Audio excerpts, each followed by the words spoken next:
Yeah, welcome to the Brown Boy Wonder Podcast. Reviews and reactions.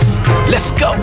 It's the Brown Boy Wonder. Hold it down, representing for the culture. Every episode brings you closer into the mind and the heart of a hustler, where the truth and the groove collide. Stay tuned in, come enjoy the ride. Keep it authentic like that, never hold back. It's the Brown Boy Wonder Podcast. The Brown Boy Wonder Podcast. Subscribe, share, and stay tuned in. The vibe's always on.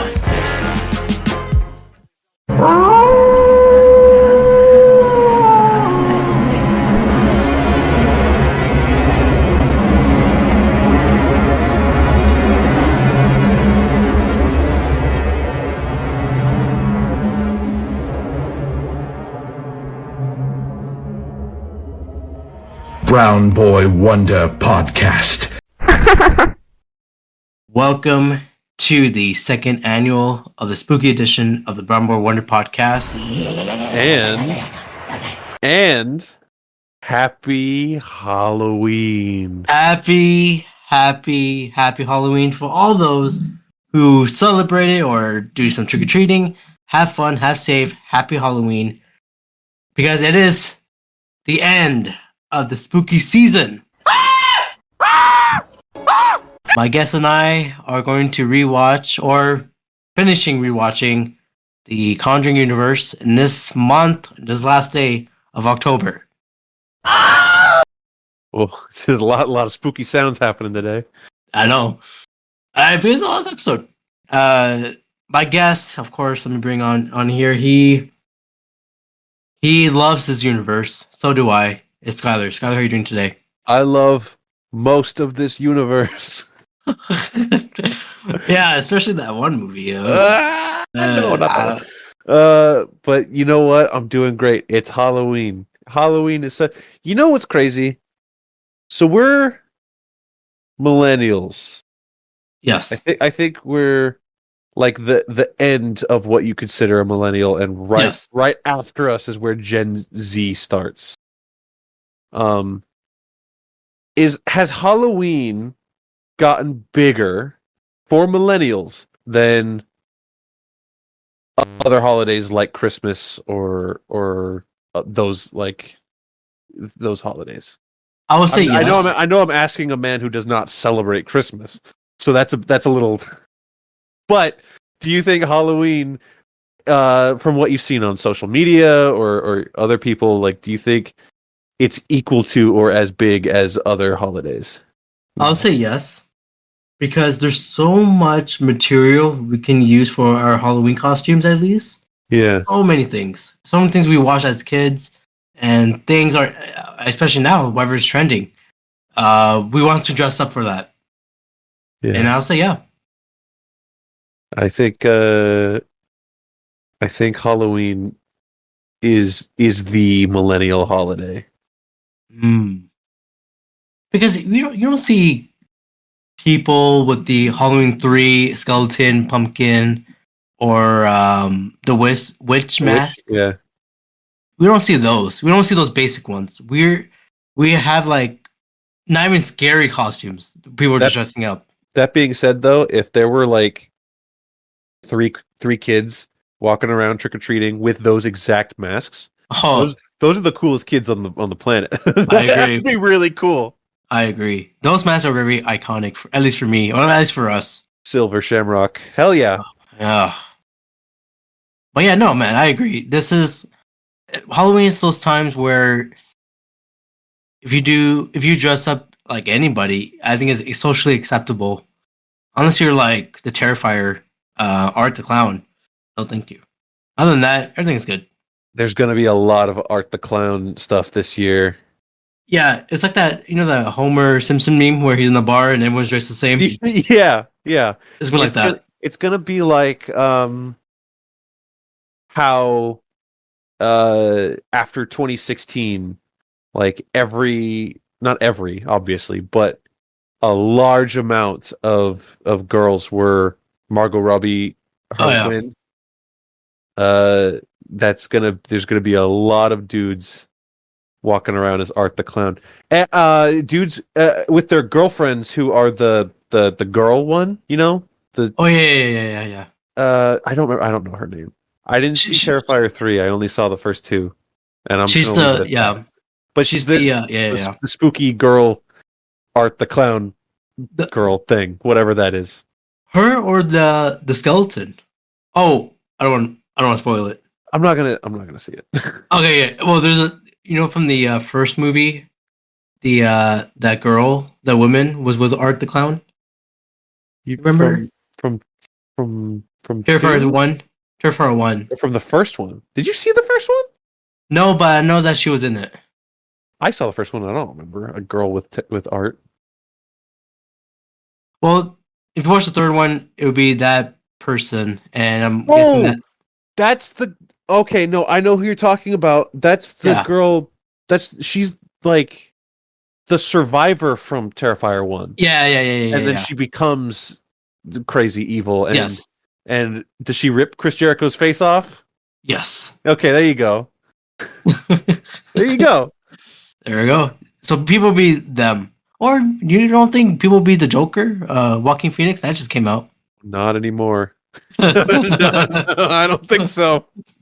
What about not Mark Robbie, Lady Gaga as No. Terrifier 3, whatever you think of Terrifier, if you love it, if you don't love it so much, whatever, it's like super high grossing right now for what it is.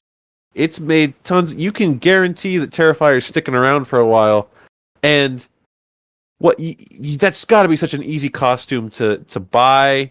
Just that like onesie, and then you put a little thing over your head, and you paint your face white. Maybe you get a little prop fake nose, or you don't, and that's it. You're there. He is. So yeah. There's gonna be. I would be shocked if there were no Art the Clowns that I saw today on Halloween. We'll see, man. Well, I do have a question for you. Hit me with the question. It's the last question, man, for this rewatch series for this year. I promise I'm going to say yes this time. I hope so, because I have been asking you for 10 episodes now. It's just the way you've been asking, and it's not a good. But I'm gonna say yes. Okay. Well, do you want to play hide and clap with me? No, I can't do it. For the last time. All right, fine. Let's play it. Yes. Actually, I'm scared. I don't want to do that. Now I do it, and you're scared. That's yeah. Well, today's episode, we are finishing off the spooky rewatch with the last Conjuring Universe as at the moment. For now, it is the Nun II, which was released last year, 2023, by Michael. Oh, we just learned that we were saying his name wrong, and I don't remember. I don't remember how they were saying it. Michael Chevs. Okay. Well, it is stored by Alika Cooper. Let's go into the cast here. Short cast, really small cast here. Of course, we got our returning Teresa Farmiga as Sister Irene. Shout out to her.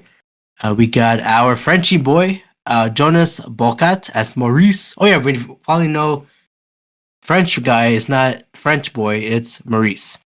Yeah, he's not Frenchie anymore. No. Because of the boys. Yeah. You can't call him Frenchie because there's a different Frenchie now. Yeah. We have Storm Reed as Sister Deborah. She's in stuff. She's in the most crazy show on HBO, Euphoria, which I've never seen. Oh, she's in Euphoria? I didn't know that.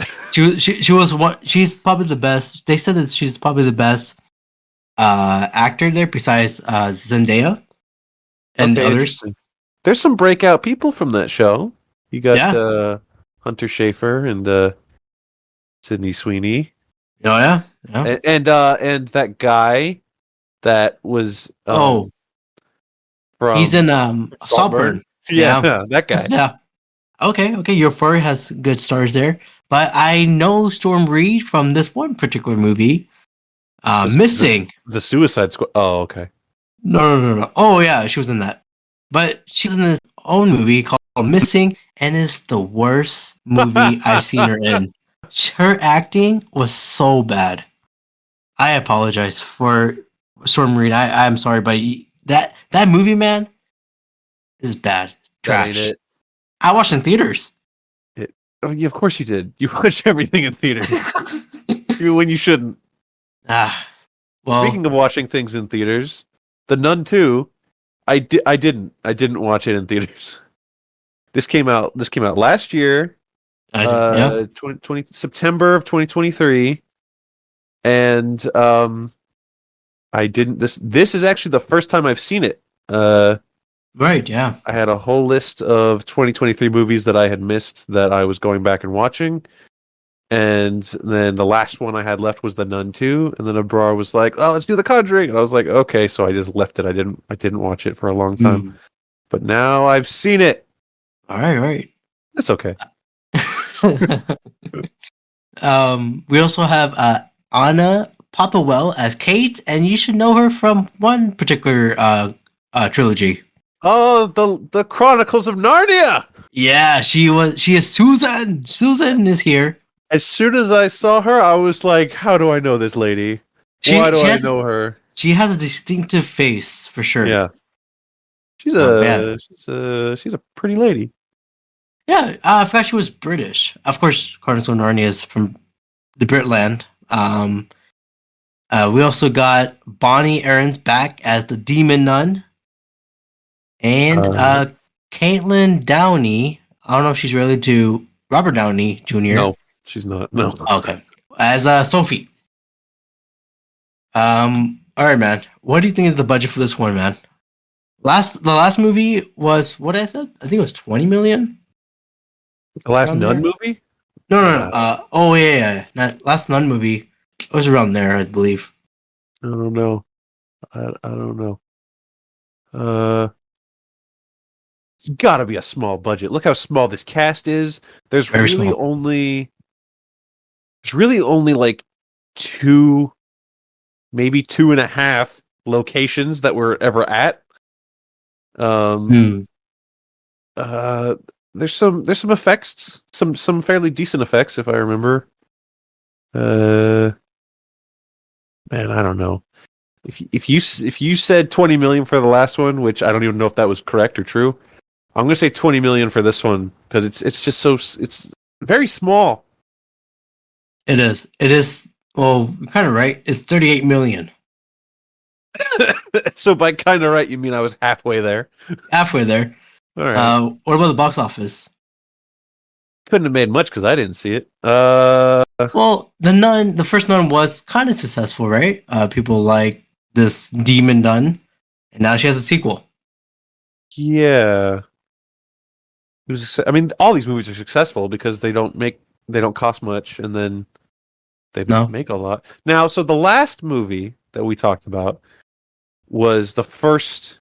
It was Conjuring 3, which was the first post-COVID movie in this universe. And I was like, I don't think that made, because it went straight to HBO Max. Yeah. I don't think it made a lot in theaters. But then I was wrong, and you told me it made 200 million in theaters. So this, I got no idea how much it made. I'll say the same thing. I'll say $200 million. Well, kind of not double, but kind of increase is 69 million. 269. Okay. All right. Well, yeah. Well, this is your first time watching. What is your thoughts?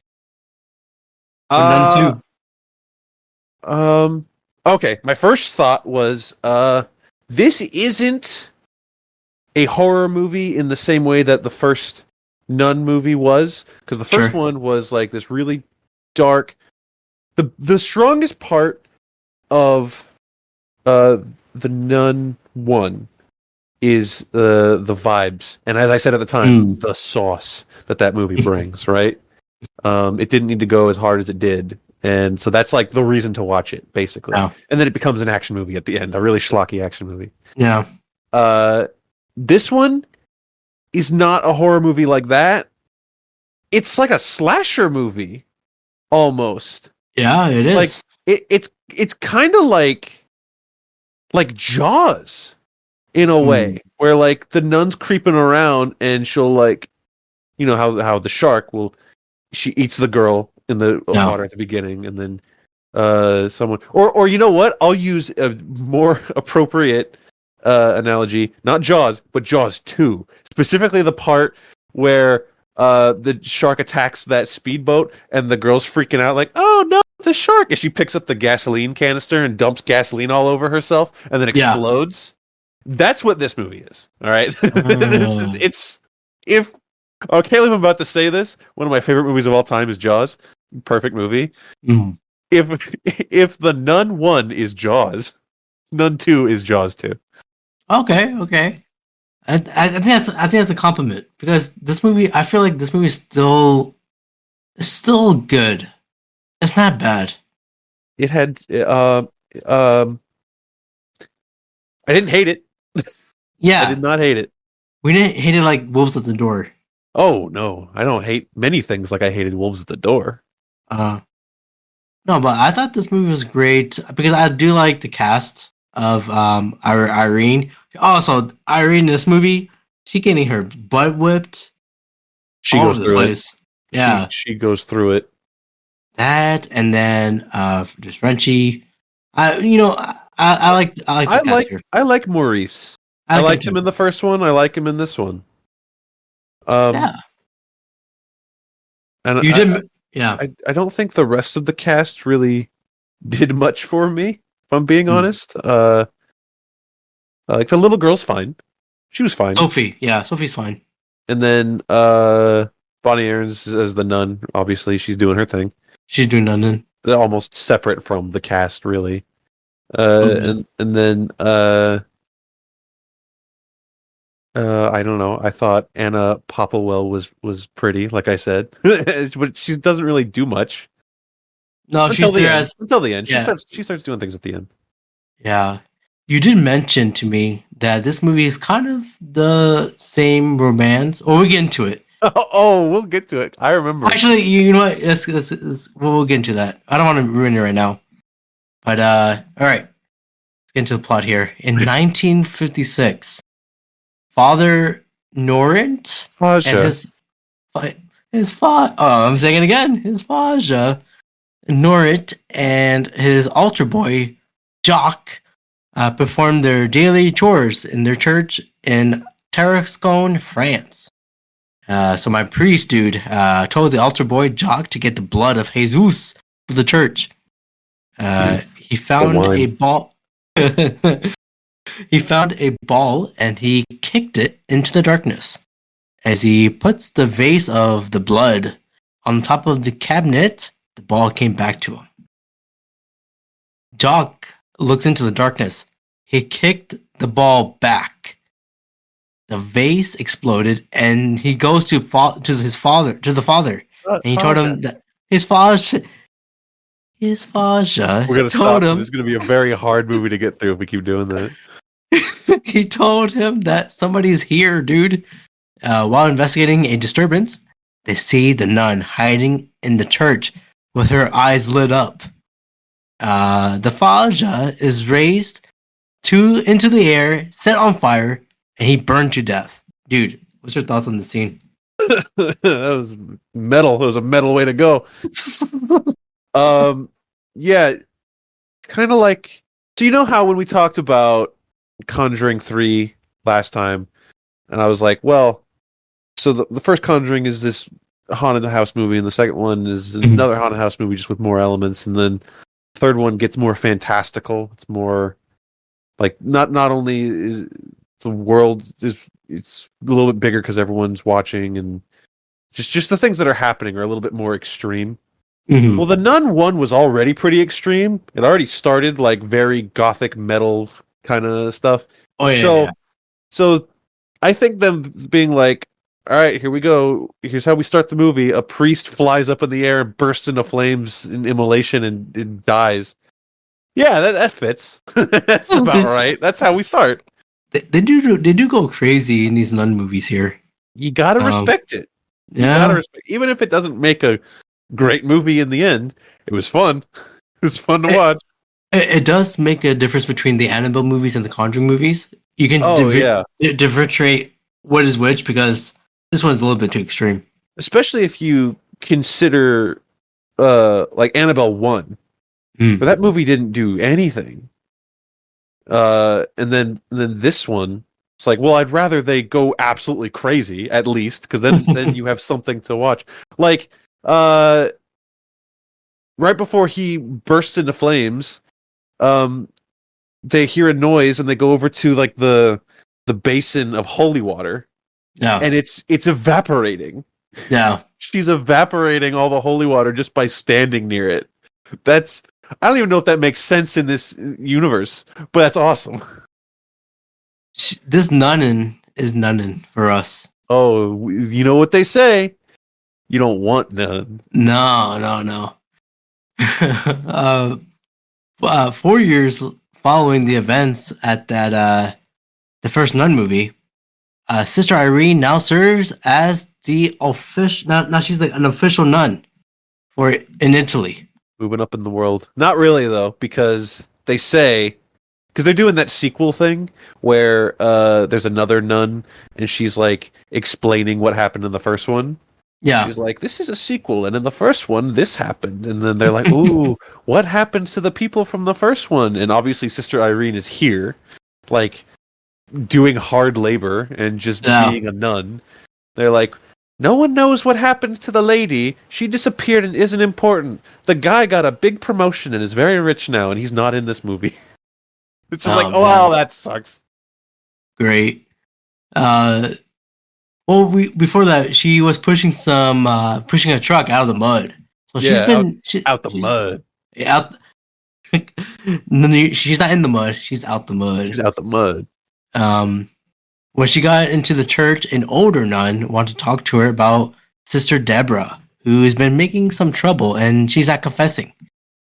We see Sister Deborah smoking a cigarette, and being like a little badass.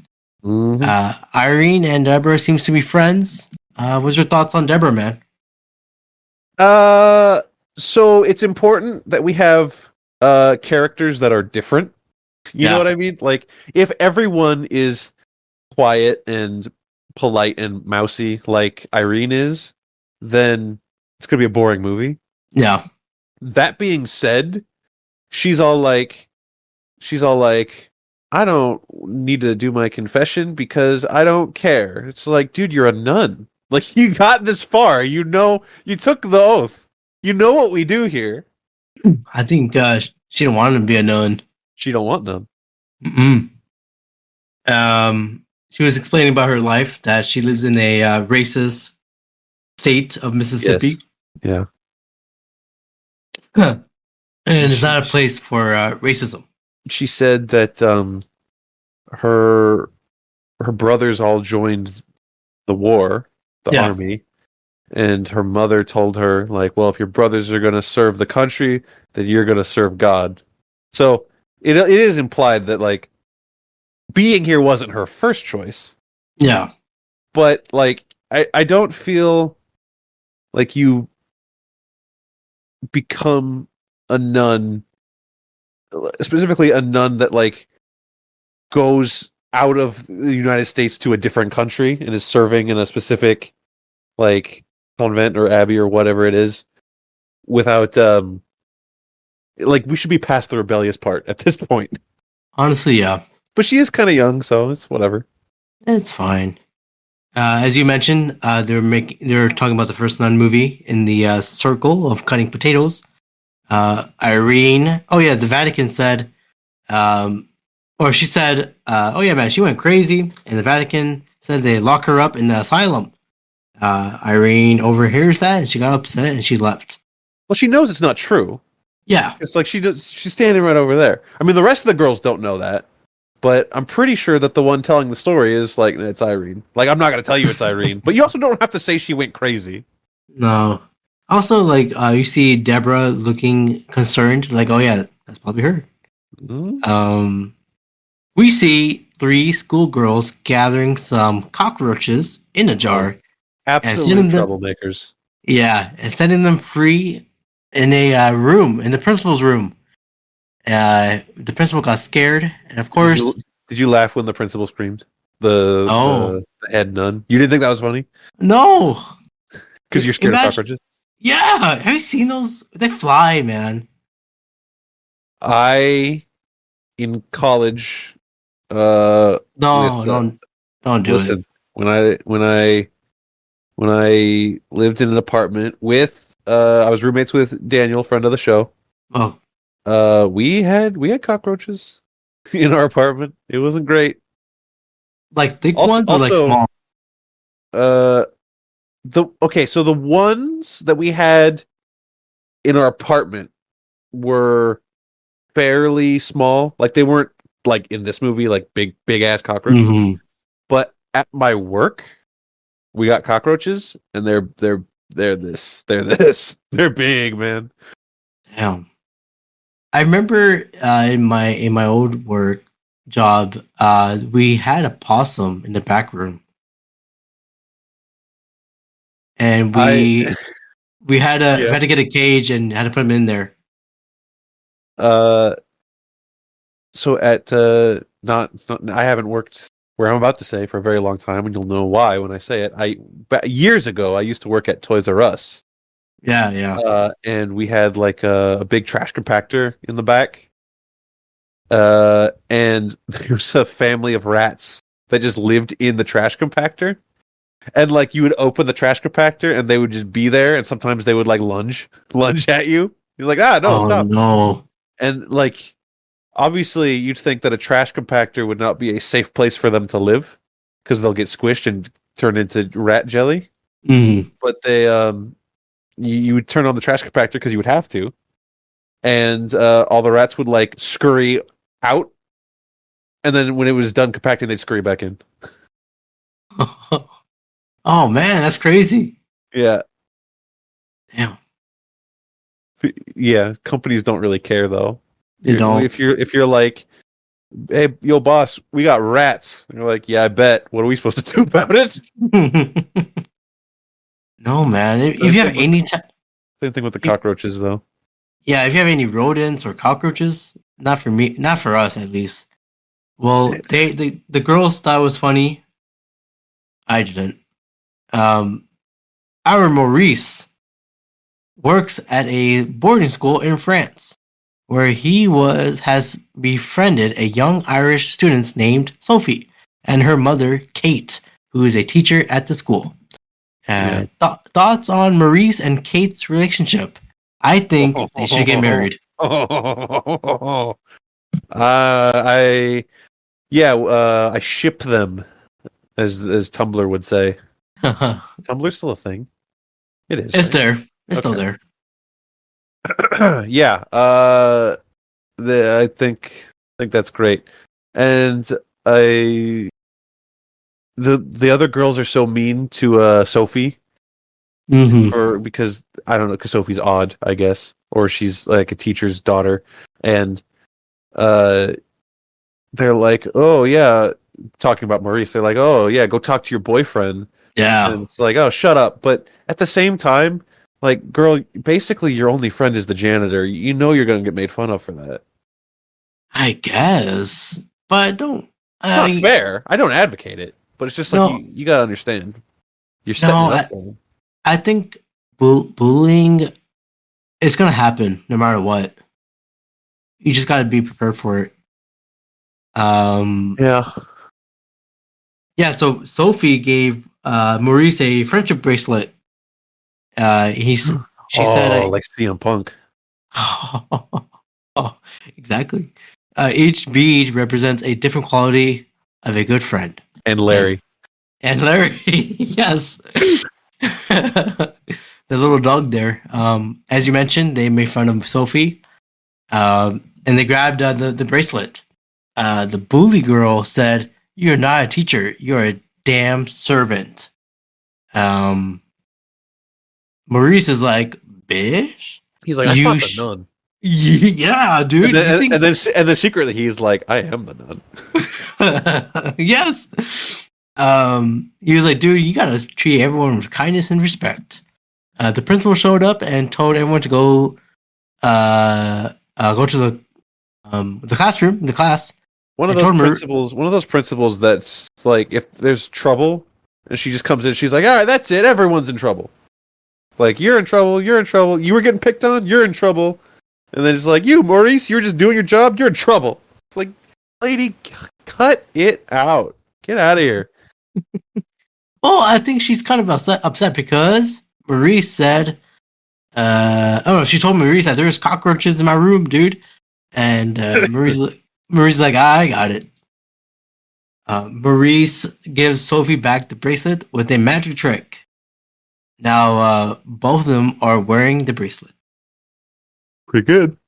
It's good. A delivery girl is delivering food to someone. She knocked on the door and no one responded. She was about to leave, but the door opened by itself. She goes in and places all the foods on the shelves until she hears someone gagging in the hallway. That's. Ugh. Uh-oh.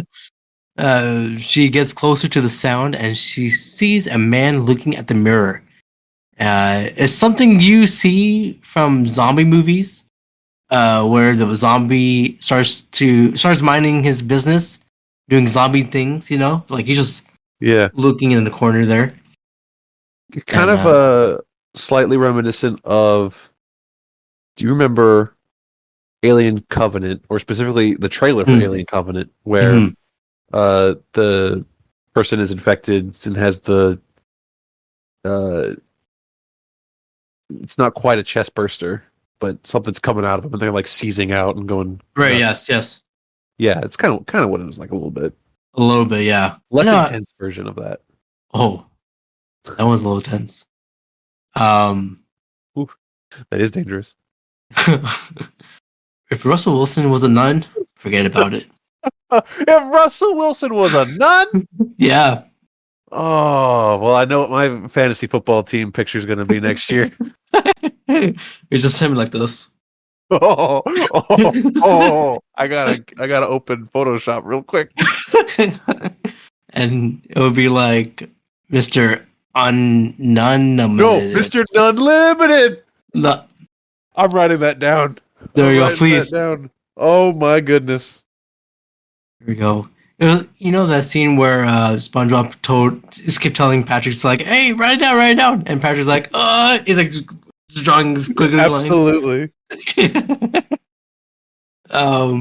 So our delivery girl asked, "Are you okay, my dude?" He stops gagging and looks at the delivery girl. I don't know if you noticed. Behind the guy was the nun creeping behind him. It was a great shot. Yeah. Did you notice that? Yeah. Yeah. Also, the guy, that's Maurice, dude. Is that Maurice? Yeah. That's the whole point. So, okay, I was wondering why you didn't mention it before, but at the very beginning, where the priest gets set on fire or whatever, there's the shot of like the nun shadow leaving the alleyway, right? And there's a guy in shadow walking. That's Maurice as well. Oh yeah. So we all know that the ending of the last one, Maurice was possessed by the nun, and then that would eventually lead to him being exorcised by the Warrens. Yeah.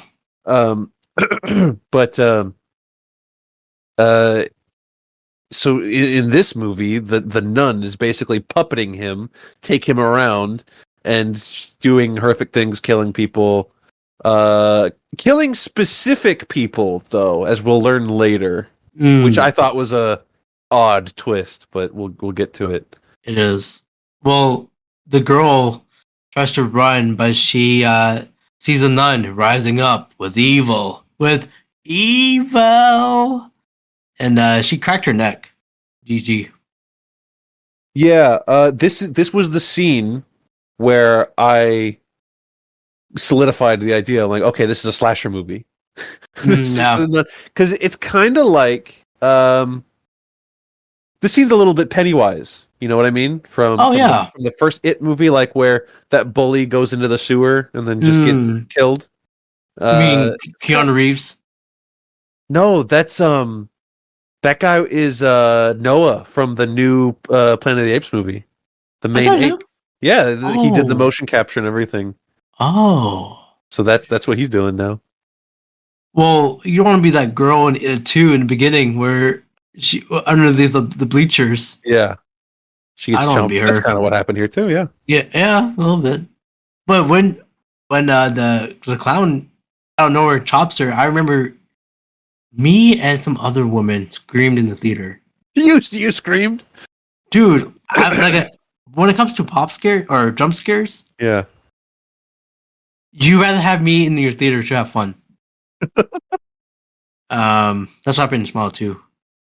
Oh boy. There's one part in Smile 2. I will say this right now. Oh God. I was vibing with the music. I was like doing my chest press. I was doing all of that. With the Naomi Scott. Oh yes, when she was doing her thing, all of a sudden, boom, a scary thing happened. I was vibing and I screamed, "Ah!" My brother on my left was cracking, laughing right there. Oh man, it was a good God. movie. I don't know how much I can mention Smile 2. Great movie, great horror movie of the year. All right, we see Sister Irene waking up in the middle of the night by the lead nun that was that she said that we have a visitor. She goes into the basement and I guess she sees Maurice. He's under the flickering light bulb and said, "Sister Irene." He opens his mouth screaming at the camera, and then Sister Irene woke up again with the other nuns. She started to have a little nosebleed as well. So bad dream here. The next day, the lead nun told Irene that she has a visitor. Oh no, again. But this time it is a cardinal, and he has a mission for Sister Irene. She is now in a GTA mission. Yes.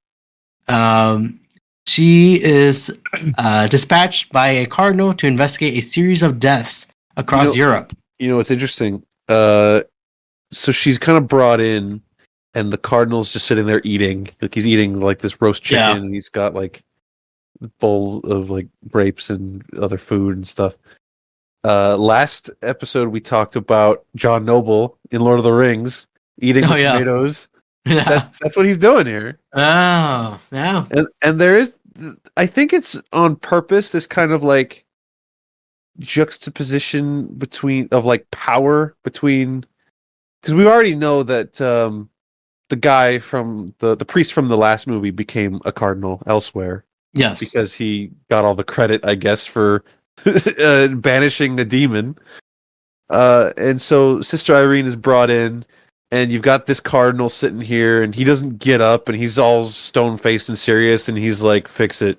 And he's just eating his chicken. You got these other people that be like, "Yeah, you need to fix it. You did it last time."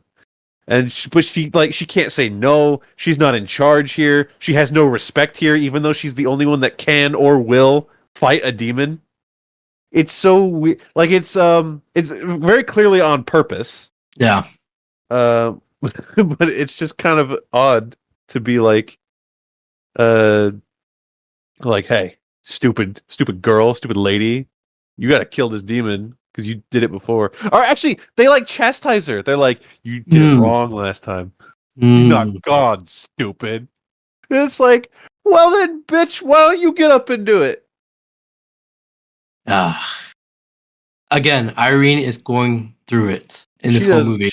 Irene deserves better. I agree. Also, she's pretty cute. Anyways, she is dispatched. Oh yeah, I said that. Her mission is to track this demon Valak due to her previous experience with the demon. She travels to Tarascone with Sister Deborah without Sister Irene knowledge. They say like, "Hey man, this demon is like an infectious disease."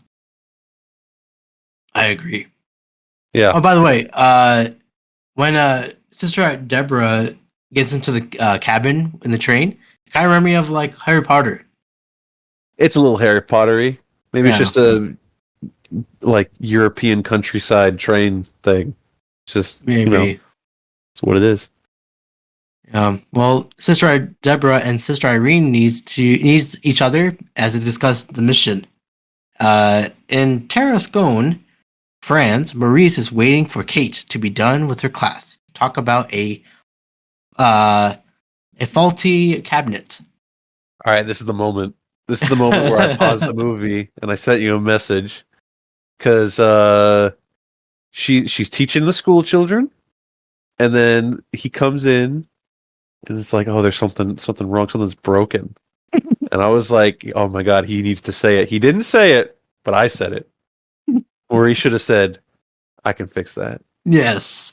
He is Sam from Holes, our class. We talked about this movie a lot of times on this podcast. Holes 2003, Shia LaBeouf, with Zero, with John Voight, with Sigourney Weaver. Great cast.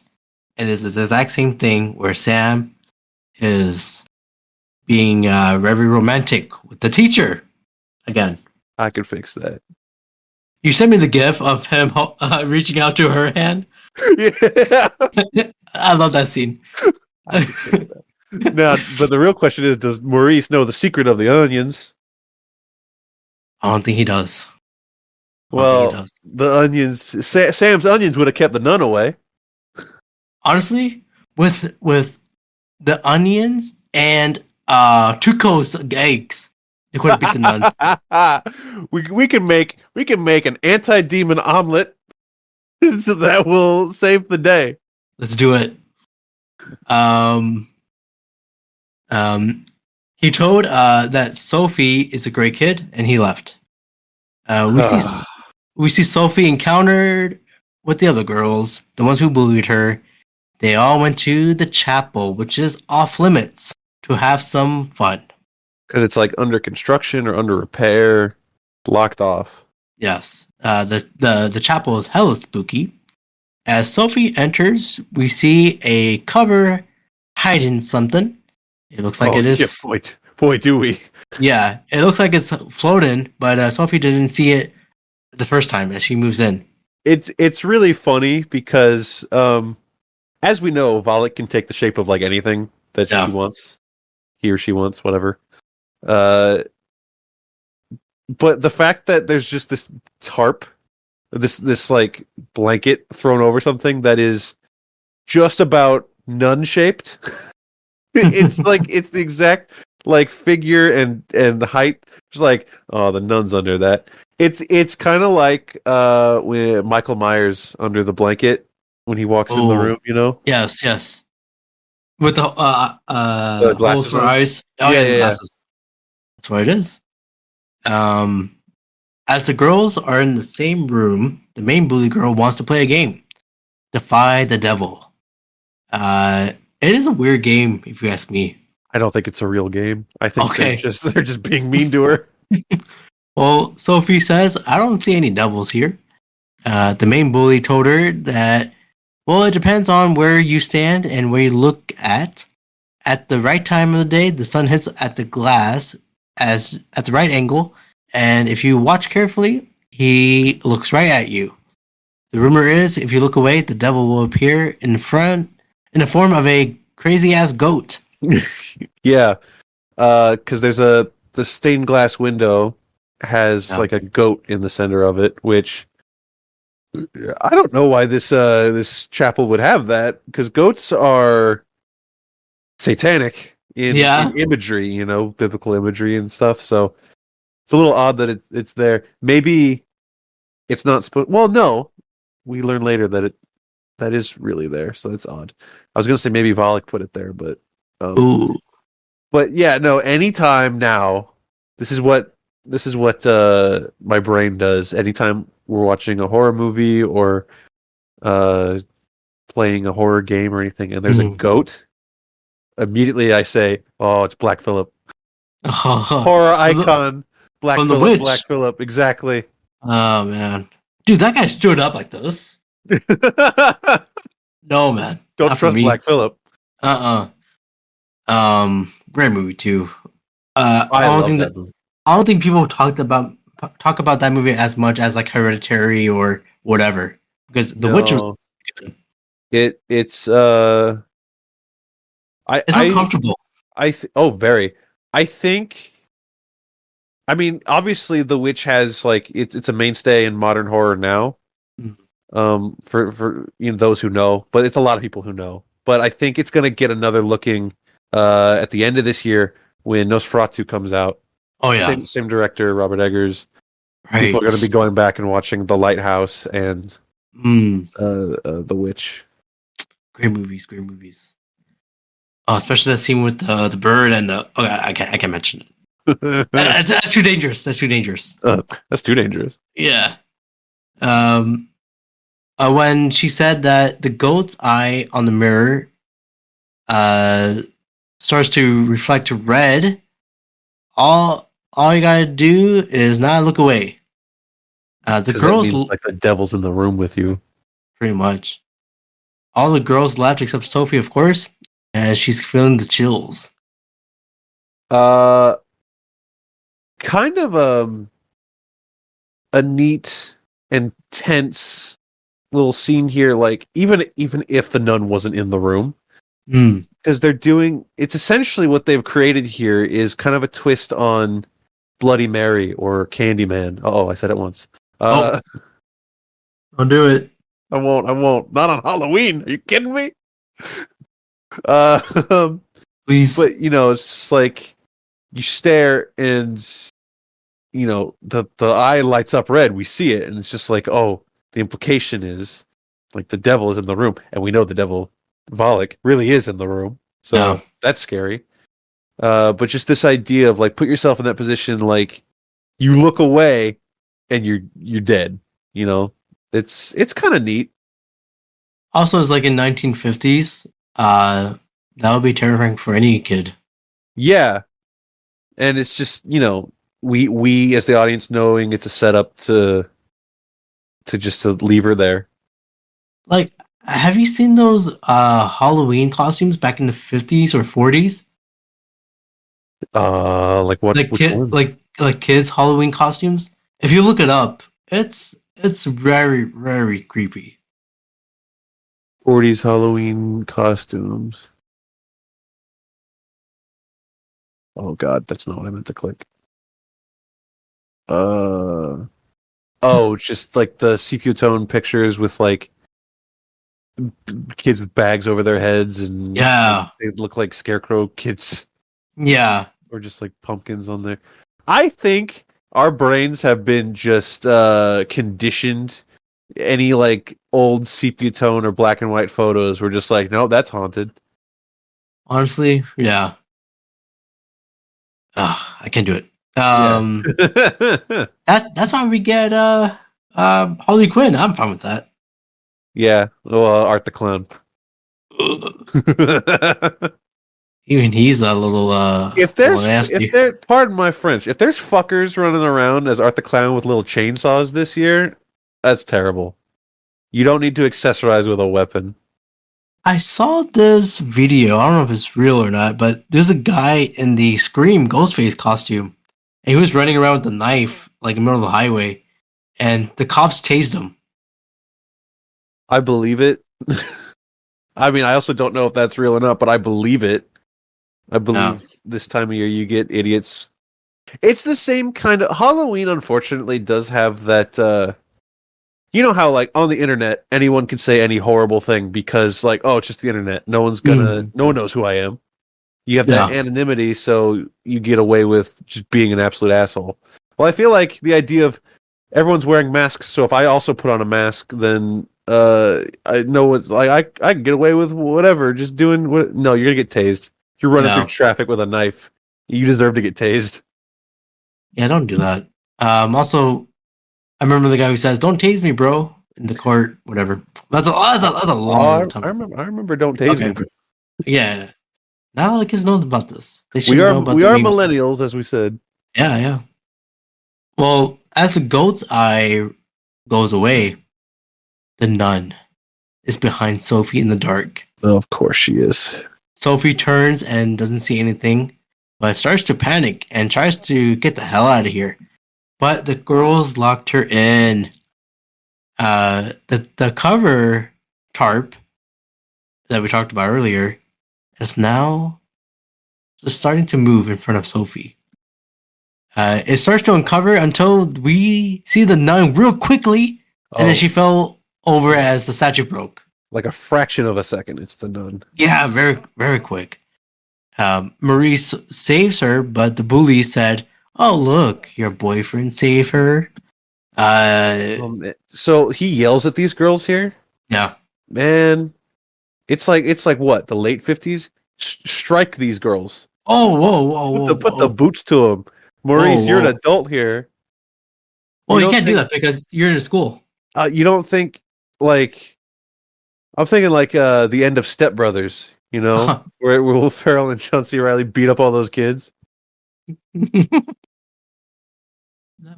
I guess. I'm just saying, Maurice fought the nun, and he is the nun. He could do some stuff here. All right.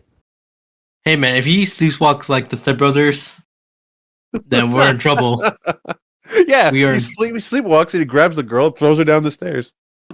Oh no. Yeah, so he was like, "Do you think this is funny?" The bullies ran away. Sophie told nothing really happened in the chapel. But Kate came by and left with Sophie.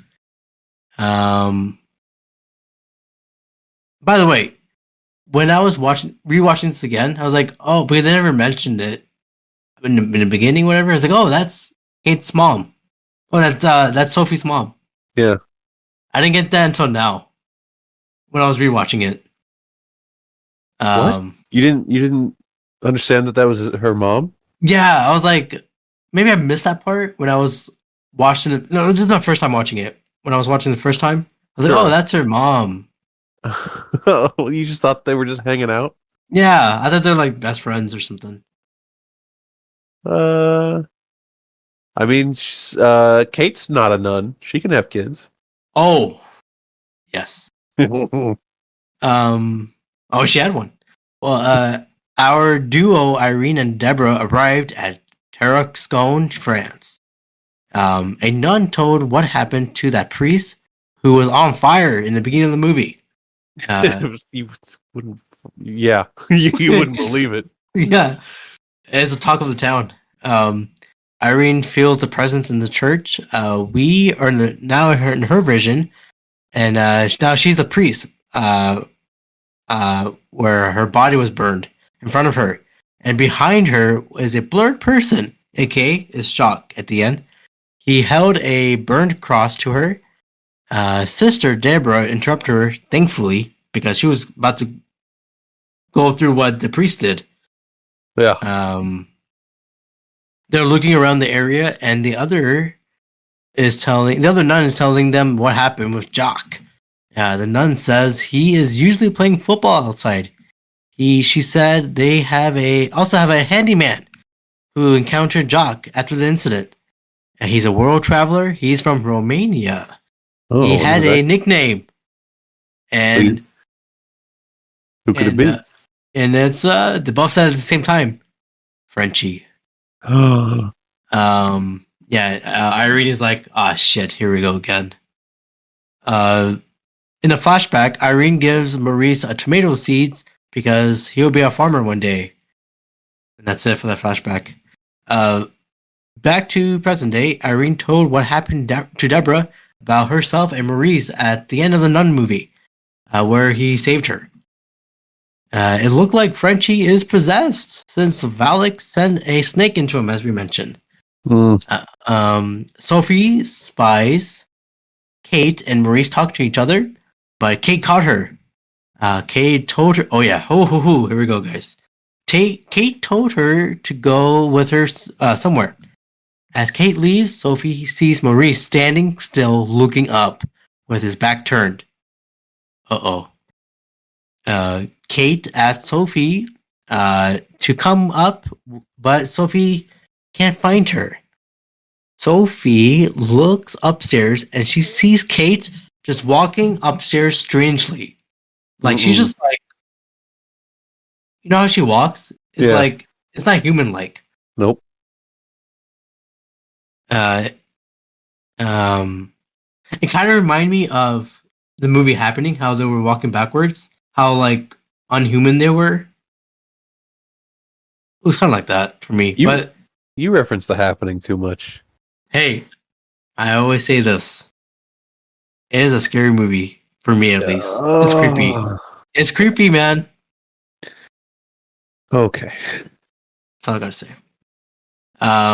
That's enough for The Happening. Where am I?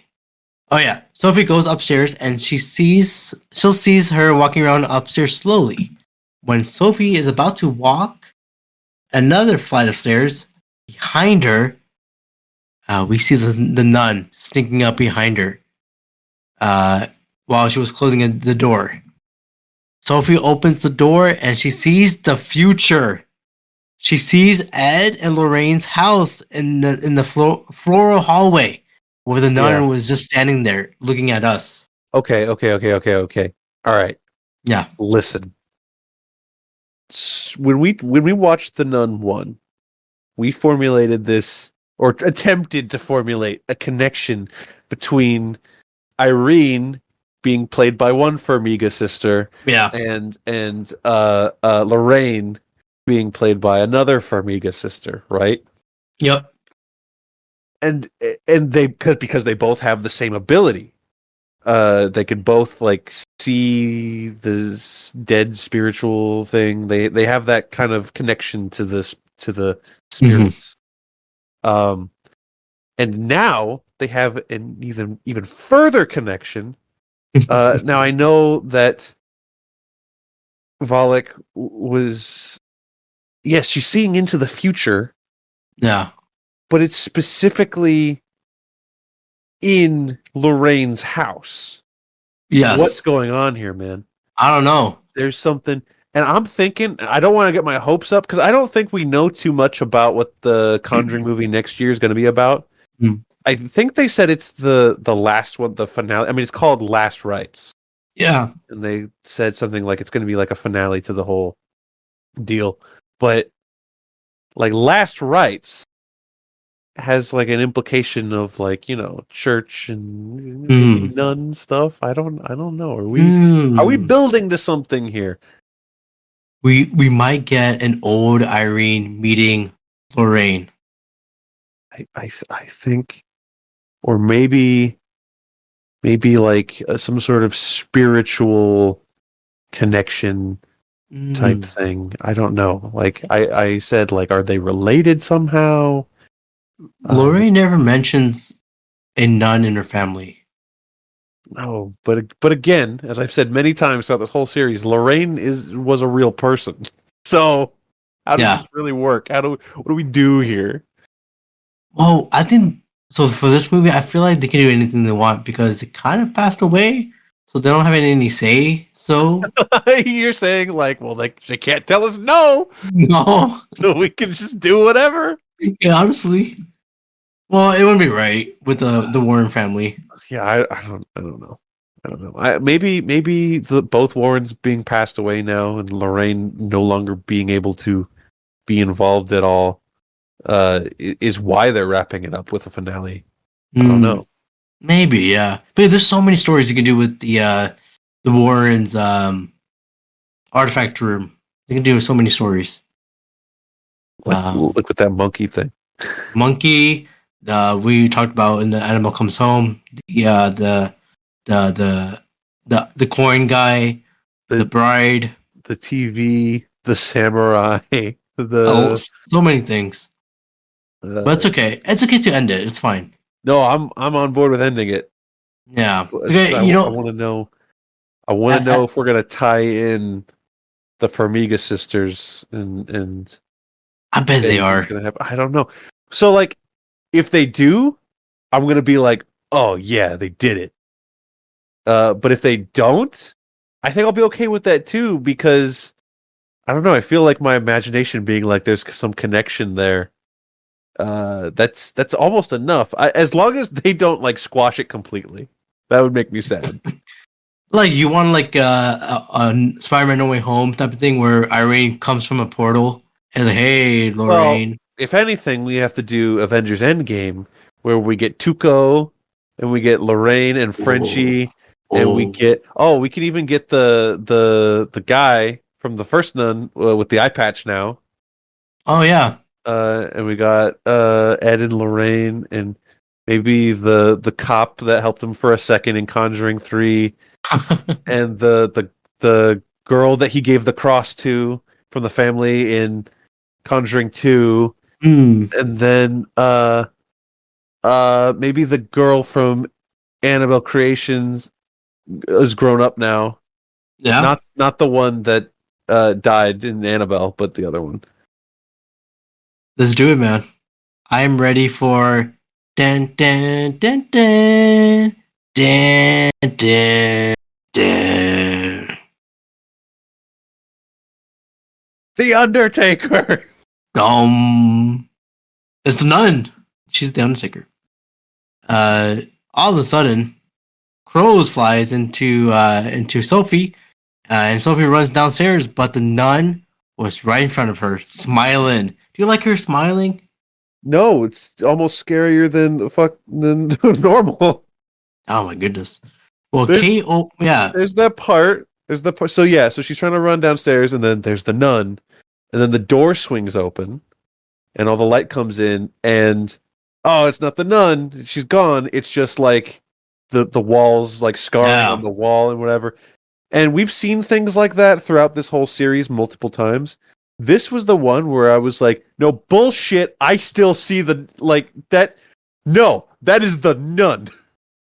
Like, you ever see pictures on Twitter where they like edit a landscape or like trees to it looks like Donkey Kong or something like that? yeah. And it's just like, oh, what do you see? Like, the joke is, yeah, we made it look like Donkey Kong. No, that is the nun. You can't not like. I still see her full face. Yeah, whole face. Yeah. Like, she's just like she's camouflaged like a chameleon. She's just standing there. It's like she got splattered on the wall. That's terrible. Get away from that wall. Well, I do love the scene. I do like the how she was on the wall. I thought that was pretty neat. After that, Irene and Deborah tries to check into a hotel, or when Deborah asked for a manager like a Karen. Mm-mm. Irene steps outside and sees Jock with the other boys playing football. She talked to him about the incident. Then Jock that was swooped away with the other boys into emptiness as Irene takes a left turn. She sees him, but now he's running away. Irene lost him, but now in front of her is a newspaper stand. This had to be in the trailer, right? This is in the trailer, as of course. I do want to say this movie was one of those movies where you watch the trailer multiple times. Uh-huh. This is one of the movies. We have Speak No Evil. Before Speak No Evil and Argyle. You mean the theater shows it constantly? Yes, constantly. Like to the point where it gets annoying. Yes, like Argyle, Speak No Evil, all of that. But the thing is, for the teaser trailer, it always gets me because the sound is so loud. Mm. Well, now all the newspapers are on the stand starts to flip pages until we see an outline of the nun. Again, great visual. You know what? This is probably, I mean, the reason it was in the trailer, this is pretty creative. Just visually, the way that these pages just keep flipping and flipping and like every page, like it lines up almost perfectly every time. Just the way the outline, the silhouette of the body of the nun. But I will say, I've already compared part of this movie to the It movies, you know? Yeah. This is also slightly reminiscent. I mean, it's different enough that it, like, you still get points, but it's reminiscent of in the first one where the slide projector starts going off on its own, and then the picture slowly becomes Pennywise. Great scene.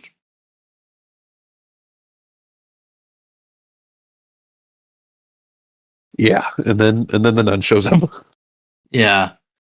I do like that scene, and it's pretty much the same as in this one.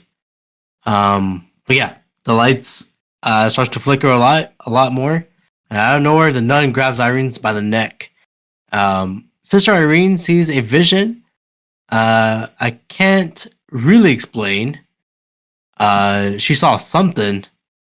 She saw a guy, or she saw, or what happened in her vision here? Well, they don't explain it yet, Yeah. but we might as well just cover it now, anyways, just to get it over with. Yeah. It is the it's a vision of Saint Lucy, who that's what they refer to her as in this movie. I always thought of her as Saint Lucia. I thought is what they called her. Especially like, come on, you were just in Italy. What are you doing? That's but true. she was a saint, obviously one of like the only two or three women saints ever. And the legend was they took her eyes. I don't know. Yeah, pretty much. She stabbed someone in the face with like a knife. Not a good, not a good sight. She was martyred during the Diocletianic persecution. Yeah. That's what it's called. There it is. There you go. And then she was set on fire and did not burn. So she's seeing a vision of Saint Lucy here. There we go. I wonder why. Well, before that happens, or when her vision happened, Deborah helps Irene on the ground as she's out cold. The principal heard something at night, so she is checking everywhere. She closed the window in the hallway, but she's Maurice standing next to the chapel doors. Very Blair Witch Project vibes here. Yeah. As the principal touches Maurice, he snapped out of it and he went back to his room.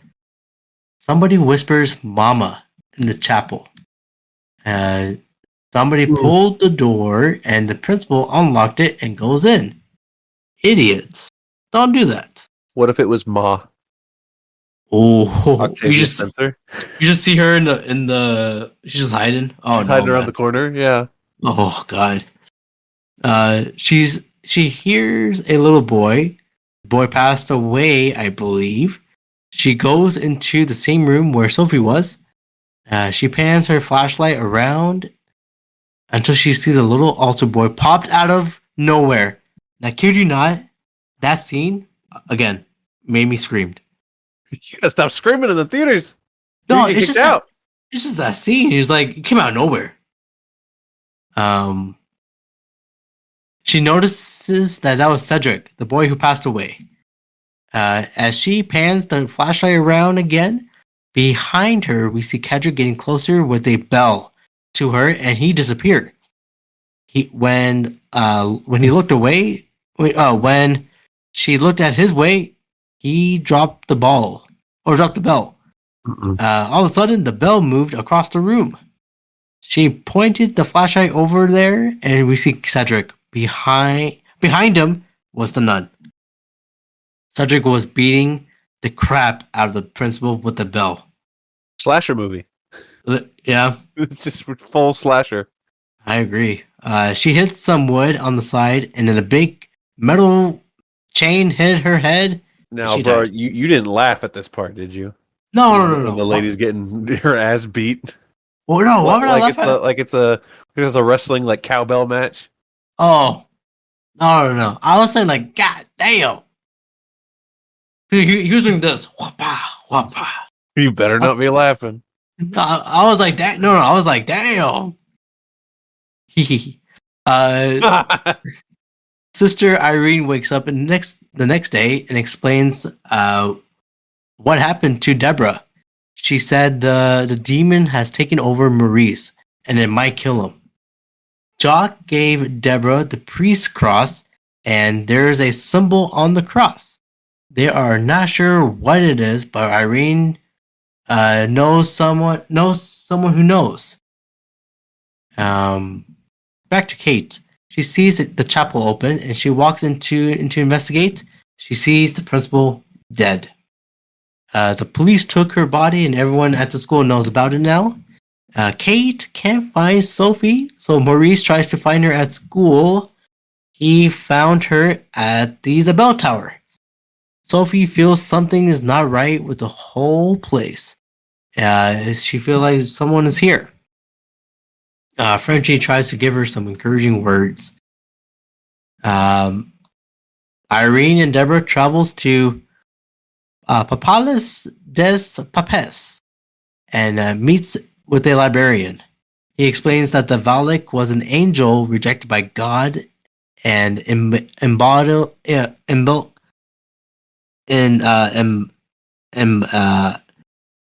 becomes the Norse rosary, the family chest of, as you mentioned, the Saint Lucy lady. Yep. Though she was set on fire, she did not burn. Her eyes was gouged out, but her family recovered them. The librarian suggests that the demon killing, the demon is killing Saint Louis descendants because it wants the powerful relic, known or now is turned into winery, and the winery now the school. Is the boarding school, yeah. There's our inn right there. Descendants of Saint Lucia, right? Yeah. So I don't even remember, but is Irene one of them? No. I don't But think what she if- was. What if Irene is and Lorraine is? And because what do eyes give you? They give you visions. Oh. And they have, I don't know, man. That's why the eyes were out. Maybe you have a lead there. Maybe they'll explain in the next movie. Well, it looks like Demon, as we said, wants eyes, as Deborah says. The librarian is like, yeah, I don't know, maybe. Oh, like Seth Rollins and Rey Mysterio. Oh, when he took his eye out. Yeah, eye to eye. And for those who are listening or watching, go on YouTube, type in Eye to Eye, not the Goofy movie, but Eye to Eye, Tyre Shaw music video, and let me know in the comments of what do you think about that video. Did you? You said that people are really mean to him, right? Yeah, a little bit. That's unfortunate. He hasn't done anything bad, right, to deserve being mean. He's just a weird guy. Hasn't been accused of anything. He's just a weird guy, just like Tommy Wiseau. All right, there you go. He's a lot like Tommy Wiseau. He is the Pakistani version of Tommy. There you go. Every culture needs one. I agree. I don't know what culture Tommy himself was representing, but it's every culture needs one. I think he's everything, but we need different parts of the world like him. Sure, I agree. There we go. We see Maurice and Sophie dancing.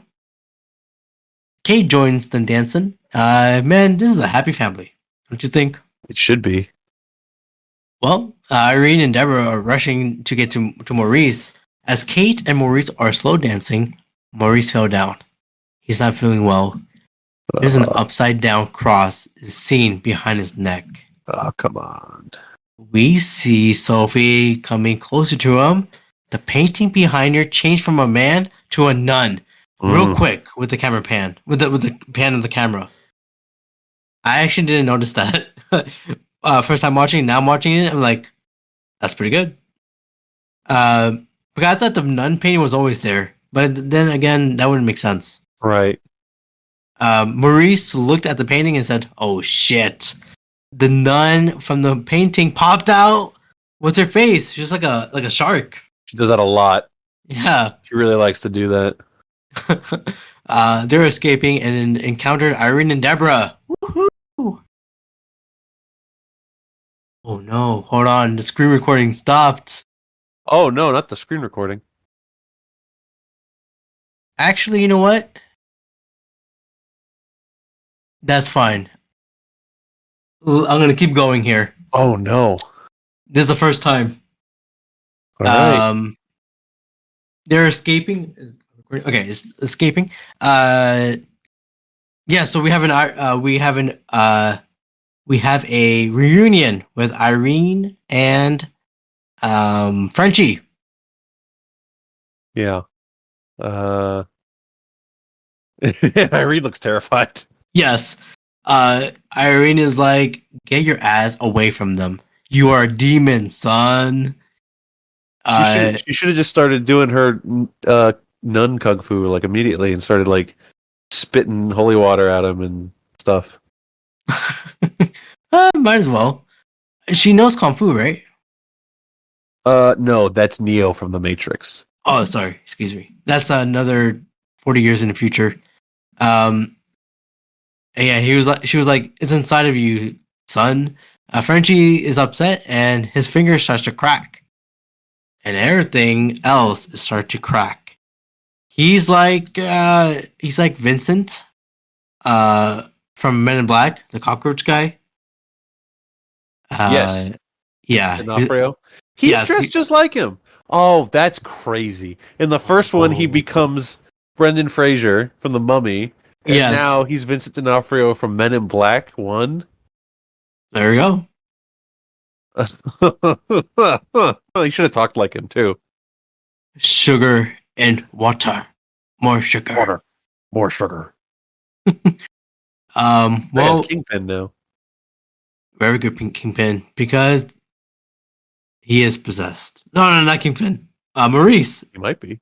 Yeah, well, actually, Vanessa. What if he said that? What if he said that like in Men in Black? Vanessa. Oh, you know what? All right, we're getting off the rails now. Yes. Again, he's possessed. He starts to smile creepily. Smile. Yes. He said, "Hello, sister." Sister. See, when Volek starts talking smack, that's when it gets a little silly. A little bit. Dude, he punched Irene to the window. Holy shit. And you know what, Abrar? I'm not going to say it this time. Thank you. I'm not going to mention it. Thank you. I won't bring it up. Thank you. He did a judo flip to Deborah. Maurice is getting exercised by Irene and Deborah. But they smacked him on behind of his head with a pipe. They chained him up for the time being. Kate said he is headed to the chapel. They use a flashlight to make the stained glass goat eyes to glow red. The red light acts as a laser, pointing to where the eyes of Saint Lucy is buried. Just like the staff of Ra and Indiana Jones. Yeah, exactly. That's what it is. Irene finds the relic and she stained glass goat vanishes, reappearing in real life. Phillip. Oh man, if he showed up with this goat, it's over. He reappeared in real life as a demonic creature. Thoughts on the scene, man, with the demon? Thoughts on Black Phillip? Yeah. Well, it almost kind of had to happen.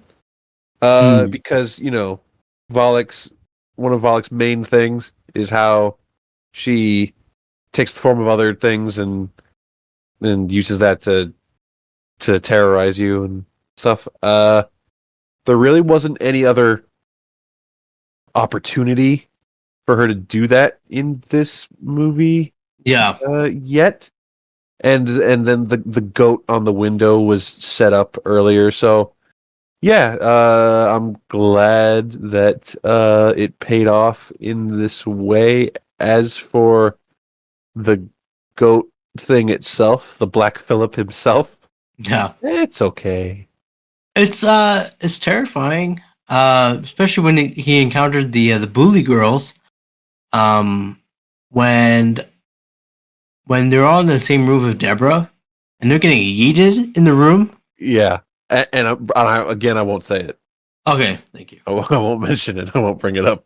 Uh, well, after that scene, the they went into the area where All right, they put the. I'll bring it up just once Okay, because they got yeeted like your dad threw you into the wall. damn it! This is the fourth time now. I tried not to, but it's just so many people. There's so many small people getting thrown around in this movie. La Llorona, Judy, I get it. Okay, so the scene where the bullies look into the vent and the nun grabs their head. That scene was Yeah. that scene was in the trailer, and every time that happens, because the nun like grabs that kid's head Yeah. immediately, Uh-huh. and the theater is so loud, so it gets me every time, and I hate that. But I forgot when it happens, like the timing. I can Because tell you. I can tell you. I thought that kid wasn't getting her head back. exactly. I thought I thought it was gonna be like a Jeepers Creepers 2 situation. When they're all on the bus. Is this the second time we've referenced Jeepers Creepers 2 in this spooky seaseason? I think it is. I think so too. That's unfortunate. Don't support that director. But there's a kid that gets his head ripped off in that movie, I think. If I recall correctly. Who's the director? The Jeepers Creepers director? Yeah. He went to jail for bad things, and then he got out and made another Jeepers Creepers movie, and you watched it? I apologize. Let me read the ending here, and then we'll get into the details. Right. Maurice attacks Irene and causes the bell tower to collapse. Valak appears and lifts Irene in the air and sets her ablaze like like the Faja in the beginning. Yeah, the Faja. Irene, however, does not burn as she is a descendant of Saint Lucy. Oh! Able to harness the power associated with the relic. Irene and Deborah pray the words of institution as the barrels of wine in the room becomes blood of Jesus. Oh, that's crazy. Banishing the demon and freeing Maurice of possession. When we see the nun at the end, it got really anime, don't you think? Yeah. Irene was on fire. So is her not burning? Is that her? That's the confirmation that she's a descendant of Saint Lucy. Then Yes. okay. So I guess I didn't read it as a hard confirmation of that, but I guess it makes sense. Yeah. So there you go. So she is a descendant of Saint, which means I think Lorraine might be too. I think that's what the series is saying. I believe we saw in the vision that we saw Lorraine as well when she opened her eyes. So they are. Yeah, do you remember that scene? No, I don't remember that. It was the ending. When there's a quick scene of you see Lorraine opening her eyes as well. So she is a part of this thing. Interesting. Yeah. Which would explain why in Conjuring 2, Valak was after Lorraine because she's trying to X off all the descendants. Yeah. So there we go. The scene with the girls and the demon running at them in the hallway is great. Yeah. The bully got stabbed by the horn through the door. That was kind of cool. Yeah. It's a little unexpected. I was like, damn. But yeah, that was it. Excuse me. The next morning, Irene looks on, concerned, as she watches Maurice walking with Sophie and Kate. I will say, Sister Kate is a badass. Also, Lorraine, Judy, Velma from La Llorona. Yeah. basically all the women in the Conjuring universe. Kick butt. Almost. Who? Okay. You know what? Yeah, no, let's fuck it. Let's talk about it now. So yes, you're correct. Lorraine is a badass. Irene is a badass. Velma is the mom from La Llorona. She's a badass. All these women are fighting to control. Even the two girls, the babysitter and the friend from Annabelle Comes Home. Yeah. They're trying to. They're fighting stuff. They girl power at the end and they close the thing. So there's a lot of strong women in this universe, which is cool. Who I will not be counting. Is what? I'm not going to say Wolves at the Door because those were real women who were really murdered. So I'm not going to say anything about them. The movie's bad, whatever. But here's who does not make the cut of girl power. Mia from Annabelle, first one. Oh, come on. She was sewing poorly. She hurt herself, and then she watched Alfred Woodard chuck herself out a window. That's all she did in that movie. That's true, actually. Yeah. She does not. She didn't do anything. She does not make the girls get it done tier of the Conjuring universe. She was the damsel in distress. Yeah. Yeah. All right.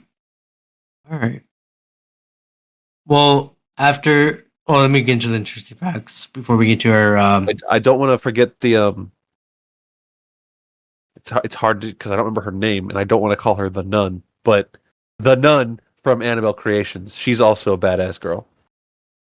The sister. What's her name? Who was saving the girls? Catherine? No. Actually, let me look it up here. Give me one more. Okay. But yes, before I get into the interesting facts, what's your over your thoughts after talking about this movie? So this one's not as good as the first Nun movie.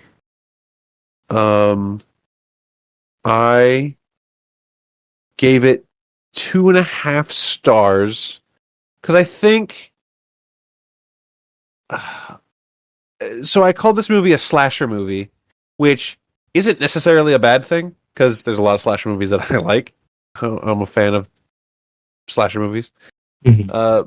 But just the same way that Conjuring 3 kind of like isn't the same as Conjuring 1 and 2, and it's not necessarily it's not a change that works super great. I think that's the same thing here. But it is fun. So remember how I said Nun 1? Well, initially I gave it 2.5, but it was like 2.5 plus. Like I liked it, and I wasn't sure if it quite made it to 3. Well, then I since bumped that up to 3. This is in that 2.5 spot that the Nun 1 left. Where it's just like, this one's fun. It's got problems. 2.5 stars. It is beneath the first Nun. It is above La Llorona. Okay. Wait, you gave it 2.5? I did. I gave it 2.5. Damn. You think that's way too low? I think that's low because I gave it a 3.5 because I like the story. Yeah. Now, of course, I like the cast here, so I kind of gave it the same as Conjuring 3. All right. Well, before we get into all of our ratings again, I think you just mentioned it, but before we do that, let me get into these interesting facts here. Yeah, hit me. So the movie was filmed at an actual abandoned church in France. Oh, okay. Well, yeah, I guess that makes sense. Because we gave the first Nun, props for its set design, and this, there's no CGI cliff in this movie. They're just in this church the whole time, basically. So, no, absolutely not. This was the first film in the Conjuring series to be filmed in Panavision, All the other films were shot in spherical Spherical. 2.39:1. Interesting. Despite being a Warner Brothers / New Line film, The Nun II is the first since Semi-Pro 2008 to open with the New Line Cinema logo, and it is also the final film to feature Warner Brothers Blue Shield variant. What? Variant, which was shown off at the end. I'm so glad that at the very end of our Conjuring Universe rewatch, we got a shout out for Semi-Pro with Will Ferrell. He sings "Love Me Sexy." Yes. All right. Oh man. Well, and the last thing here to end the spooky rewatch here. Let's get a little spooked with some celebrity ghost stories. Celebrity ghost stories. Yeah. This is unexpected. There's and do there. Let me watch. And we're watching this. It's very late at night. It is the witching hour. Where wins become losses and losses becomes wins. And losses become spooky ghost stories. Yes. All right, let me know when you're ready. I am ready. This is another long video. Well, it is spooky. And when I say 0, we'll press play. In 5, 4, 3, 2, 1, 0. Yeah, I've got no doubt that there is life out there for sure. I lived in a haunted house. I'm open to it. Hey, it's Annabelle girls. Yeah, why were they so scared? What was told to them? Believe in ghosts? Or You know, have you it's ever met one? interesting. All right, Tom Hiddleston. A lot of people have been asking me that question. And I can't think of a concise answer apart from to say, I'm open to it. Because I've had some people explain, sort of give me scientific evidence as to why they're physically not possible. And I wouldn't want to negate. I mean, I don't know enough about the physics of it, I suppose. But I just am open to it. I don't know. The spooky music that they layered on top child. is I love loud enough that it's hard to I hear love the Tom stories Hiddleston of M.R. speaking. James, you know, those ghost stories. He was a brilliant English writer of kind of ghost fiction, and I and I love the Ghostbusters. So if there were no ghosts, there'd be no Ghostbusters. So maybe we need the That's a ghosts. good Maybe point. we need ghosts. You know, That's true. because then we get Ghostbusters.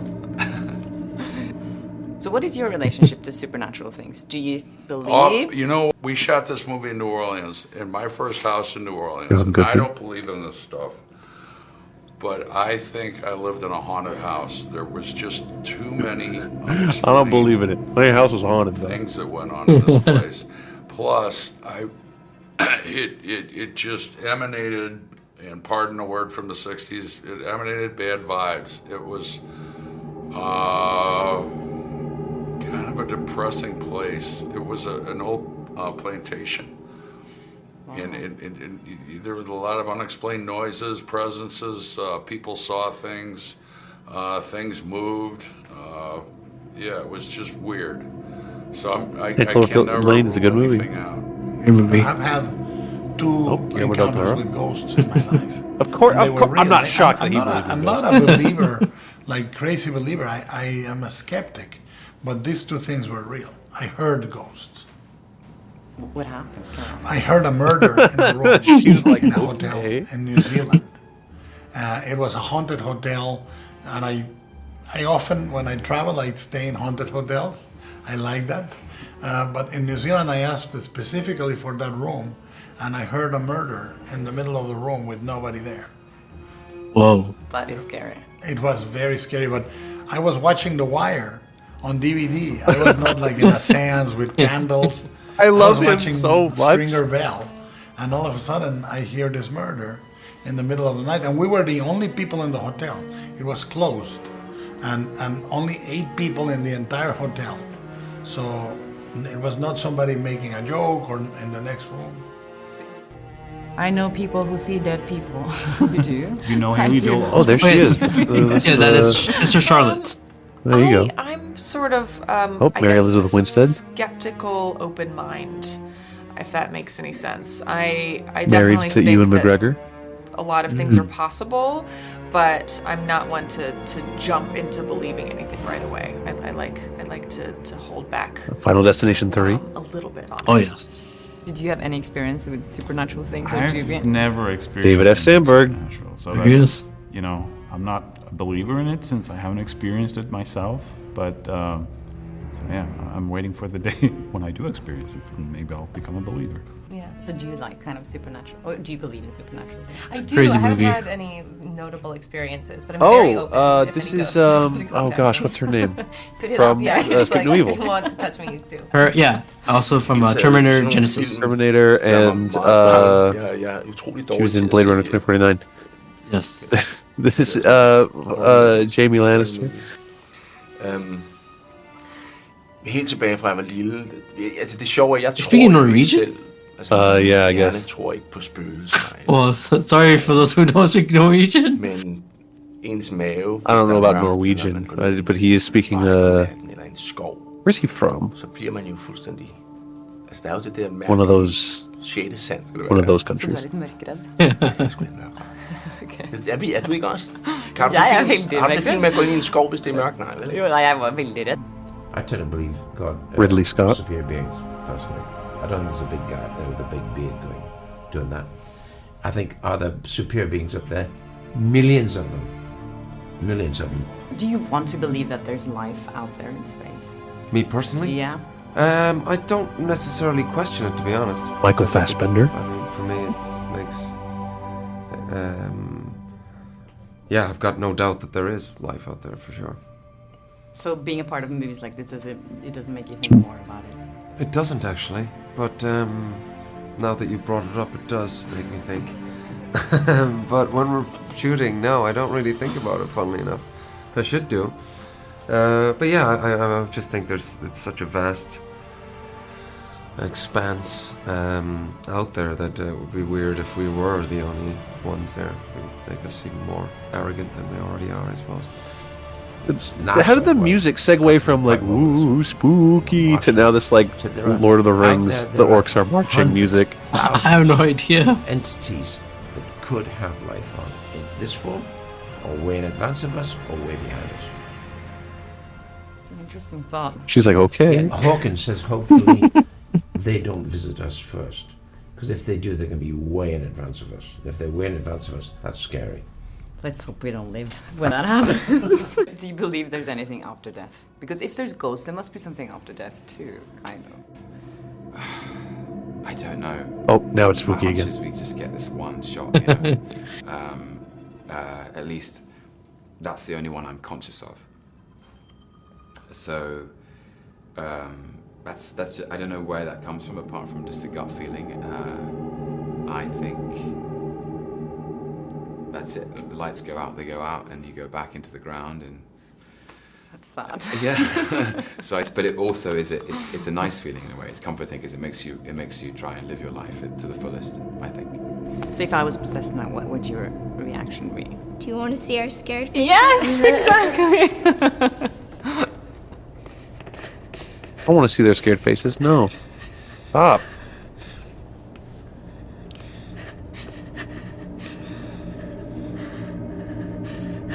Oh my god. This You're was so Pretty good. Oh my gosh. What did you think about? I start crying watching you guys because I get so like, what are you thinking about when you get those kind of like A cool leather jacket. What the hell? I feel like Yeah, it's man. like Those got drip. you lose your breath and you don't and know it's what's a lot happening. of It's like opening and shock. closing of mouth. Yeah, I it's feel like just that's a lot of it, and you have to make your eyes really wide to just like blah. Yeah. So that was the video from. I forgot. I don't know how to pronounce her name, but she was involved with that Blake Lively scandal-ish. What? Or controversy. Where in the interview, she was like, kind of being rude to her. was a whole thing there. But You kidding me? Was that for that movie that came out this year? yeah. There's a whole nother world out there. I'm not a part of. That's Yeah, crazy. there's a lot of drama out there. But her name is Fla. Check out her YouTube channel. She's a great interviewer. But yes. That was Nun 2. Oh goodness, the nun got Abrar. It's killing him. No, I'm okay. Okay. Yes. Quickly, before we do what we've been teasing for episodes now, let's very quickly run through our ratings and rankings of the entire universe. The 10 movies we watched this Halloween season. Yeah. I'll let you go first. Okay, yeah, I'll go first, and I'll go from worst to best. Right? Okay, yeah, you can do that. All right, so number 10, worst, surprise to nobody, Wolves at the Door. Yes, I agree. It's awful. Like the fact that I said when we watched it and when we rated it, I don't easily give movies half a star rating, and I don't easily give them 5-star ratings. The fact that that like, because on my letterbox as it stands right now, only 4 movies have half a star rating, and and 2 of them we've watched on this show, and That's one crazy. of them is Wolves at the Door. So that there's that. Number 9, Annabelle 1, didn't care for it, 1.5 stars. Number 8, Curse of La Llorona, it's fine, 2.5. 7, Nun 2, which we watched this time, 2.5 as well.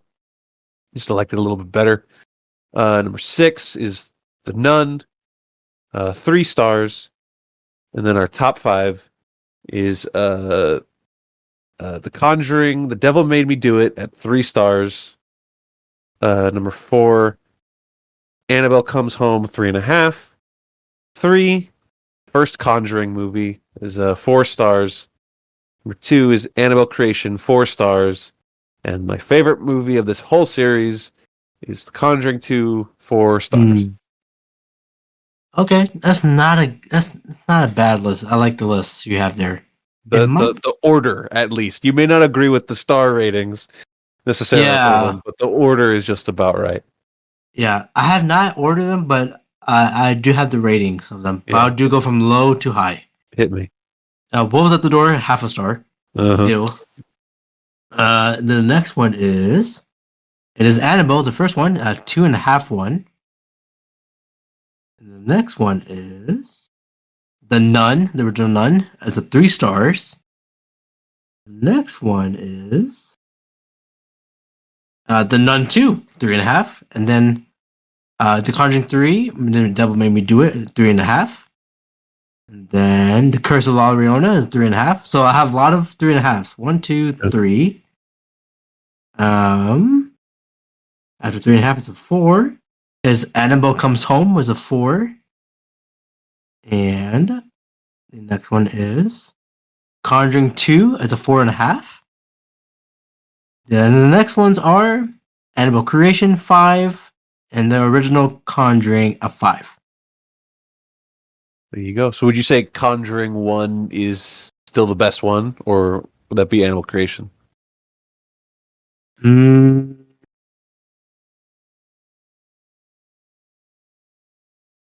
I want to go with the first Conjuring. Yeah. That, since it's kind of started off the whole universe. So Yeah. Of course, Annabelle Creation is very close to it. Good. Good. All right. And now to wrap it all up, we're going to quickly give tier list rankings to all the monsters, villains, demons from this universe. Oh man, it's a lot. Let's oh gosh, I lost the list. No, here it is. Okay. So from The Conjuring 1, Bathsheba, the witch. Oh, her. She was okay. I'll give her. Is very grounded compared to the stuff that we start to get later. Yeah. I'll give her a B. Her whole gimmick was she would possess the mothers to kill the children. I would say B rank is good. B for Bathsheba. There you go. Next is so I didn't initially have this on the list, but I just threw it in there just because. So there's the Annabelle doll. Now, so obviously we know that there's the demon, which we'll cover next. That is drawn to, but just I included the Annabelle doll because number one, she's iconic for the series, the way she looks and all that, and number two, just the way that the doll not only is a conduit for the demon, but the way that it like woke everything up in the Warrens' room, right? Like it's a conduit to many things. So, as Judy says, she's in a glass box for a reason. So she should deserve to be an S. S? Or maybe a high A. A plus? I'm leaning the A plus. Okay. Yeah. She is close to S, but she's pretty iconic. I will not lie. It's just does she deserve to be that iconic? Well, I guess. I mean, a demon is controlling her, so it's not really her. Speaking of the demon, who I don't think they ever say this in any of the movies, but on the Conjuring Wikipedia, they referred to the Annabelle demon as Malthus. No, I don't think so. Yeah. So is the same demon from the first Annabelle? Yeah, every time we see the Annabelle demon, it's the same guy. Okay. I'll give it S. You give him an S? Yeah. I don't think so. I was leaning more towards B. B? Man, he is creepy as hell. He's just the guy from Insidious. Oh man, he kind of did a cross promotion from WWE to AEW. B plus. We can meet in the middle and say A. Okay. I'll allow that. Okay. Because he puts the work in. He did. Next is Bill Wilkins. Oh wow! This is my house. Now he was just a puppet, basically. Yeah. He didn't want to be there, but you got to think about that chair, and the mom died in the chair. That is true. Bill Wilkins, I will give. Well, he didn't really harm anyone. He bit that girl. Oh yeah, I remember. B plus. Yeah, I think Bill gets some good scares in. I'd put him in B. That's fine. Yeah. Oh, B for Bill. Oh, there we go. B for Bathsheba and now Bill. Next up, from Conjuring 2 and her own series, Valak, the Nun. That S, obviously. Yeah, unfortunately, it is an S. There's nothing to compare to anyone. She's the best looking one. She's got the best gimmick, the best, spooky stuff. I think it solidified her as an S in Conjuring 2 with the painting scene. I think that was when she became S for me. I agree. Next up, also from Conjuring 2, the Crooked Man, which, yes, technically still Valak, but as a monster that she projected, the Crooked Man. What do you think? I think, although he's very unique. Yeah, I don't think he did much in that film. He the best thing he does is when the dog turns into him and he's like all moving weird and janky, but that's it though. I'll give it a C plus. C for Crooked Man. I think that's fair because it's number one. It's not really a real guy. It was just something that Valak, and then they were like, "Oh, let's make a movie," and then they didn't. So I think C is fine for Crooked Man. I like the Crooked Man, but C is about right. He's very unique, but he didn't do much. Yeah. Next is the Scarecrow from Annabelle Creation. Now, this is a very similar thing to the Crooked Man in that it was just a gimmick that I guess Malthus, the Annabelle demon, was messing with to spook some people, but got his own scene, so I included it. It is again, he's kind of like Crooked Man, Mm-hmm. but I think the visual of Scarecrow is a lot more better than Crooked Man, so I'll give him a B. The Scarecrow doesn't have a dapper little hat and an umbrella, though. Yeah, but that doesn't make him scary. I think the Scarecrow's in it even less than the Crooked Man is in his. That is the Crooked true. Man shows up, has his introduction, and then he shows up later at the end and does that like tent jump scare. That's true. And the Scarecrow also has that. He has a good bit where, the demon is like tearing through him and like coming out. But is that points for the Scarecrow or is that points for the demon? That's for the demon. I mean, it's all the demon technically. So, damn, I would put him next to the Crooked Man. I would probably give him like a C minus. Oh no, I didn't mean to talk you down so hard. Yeah, C. All right. Next is from her own movie, La Llorona.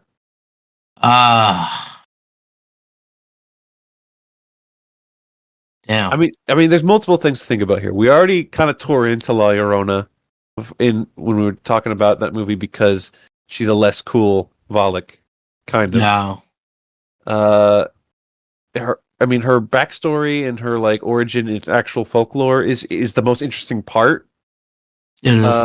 But as far as like execution in the movie, she's just lady in dress that shows up in jump scares, and then, you think about it this way, right? They didn't even need the Warrens to beat her. They got Tuco. I mean, I'm not going to downplay what Tuco did, but you need the Warriors to do the heavy lifting, right? But they weren't in there. I'll give her a D. Ooh, D. Let me look. Yeah, okay. All right, I won't fight that. We can put her in D. Yeah. Not a huge fan of La Llorona. Especially since she took my internet that one time. Oh, yeah. Well, okay. Here's who's next anyways. From Annabelle Comes Home, The Bride. That's enough. F. It's an F for me. Yeah. Yeah. I agree. Because it's, like we said, it's a step down from even La Llorona, and it's stolen from the Haunted Mansion. It's just not very original. It's not very original in the sense that, like, I think the fact that they stole, like, her walking past the windows, like, that's just the nun shadow thing. That in itself is, yeah. She was clapping her. Then the Ferryman. I liked him. He was scary as hell. I also like the Ferryman. I think he's the best ghost in that movie. B? B plus. Okay. B. I was gonna give him an A. And then, but oh yeah? B is fine. But B is fine. Who else did we give A to? We put the Annabelle demon in A. You think he's up there with him? Actually, no. Okay, yeah. The Black Shuck, the werewolf. Oh. In Annabelle Comes Home? Yeah. Oh, man. Honestly, I'm leaning F for him, too. He didn't do anything for me. I'll say this. The coolest thing about the Black Shuck is how he gets beaten by Bob's Got Balls. That's what I'm saying. I think that deserves a D, because without that thing, Bob Got Balls wouldn't be a thing. Well, no, he was always Bob's Got Balls. Even Ed knew that his name was Bob's Got Balls. But what's her name? His crush. She wouldn't fall in love with him after that ghost. Sure. D. All right. We'll put him in D. We've only got a few more here. The samurai armor. F. Just fell over and screamed. Okay, yeah, okay, F. Now from the Conjuring 3, the occultist. Oh, our girl. Friend of the show. That's got to bump her up a little bit, right? Yes, I agree. I will give her I'd give her a B. Give her a B. Yeah, a B is fine. B for the occultist. Then the naked man, aka the linebacker. I'll give him. Okay, he is scary. A naked man chasing after you is always scary. Yeah, big fat naked man. Oh god.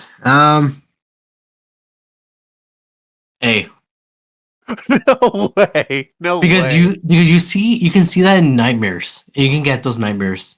Sure, and like he's just a big bloated corpse, but this is on here mostly as a joke. He doesn't actually do anything. No, he also fell down too. He fell over and hit his head. Okay, I see. Now, I mean, if he hit his head any harder, he could be quarterback for the Dolphins. Am I right? Oh, too soon. Allegedly, He's coming too soon. back. He's coming back. If anything, it's too soon for the next head injury he'll get. Gotta wear the guarding cap. Finally, we have the Goat Man, who I've been calling Black Phillip from the Nun II. Okay. He is scarier. He's better than the Black Shuck. Yes, I agree. I'll give him an A. I was leaning B. Give him B because I like when he stabbed through the door. Yeah, but again, you have to remember that A is the Annabelle demon, Malthus. So is he on the same level as that? I think so too, because he was kind of haunting through those hallways. Okay, all right. You know what? We'll allow it. I'll allow it. We'll put him in. Yeah. Well, there you have it. Don't ask me to reread it. I didn't actually write any of that down. What we just said. That's fine. That's fine. But yeah, that was the Nun II, and we are done with the Conjuring Universe. How do you feel, man? I feel like it's 5 a.m. Literally, it is. It just turned 5 a.m. The witching hour. The witching hour. When losses become wins and losses and loss. Oh no! Now you can play quarterback for the Dolphins. But yeah, that was the Conjuring Universe. It was a great series. I love these movies. These are the reasons why there are more horror movies are like these because of these. Of course, last year we did. Yeah, go ahead. I was just gonna say I would recommend if you collect physical media, Blu-rays or DVDs, or whatever, grab this box set. Please. There's enough in here. I'm glad that I own it now. Yeah, I am too. Last year we did Saw. Check out that one. I'm glad you guys are listening to this one, Conjuring Universe. And should we give a sneak peek? I believe 1 year ago we did say, "Oh, we'll do that next year," and we said we'd do The Conjuring. So we might as well say now that next year we'll be back for another series, a shorter series, I'll say.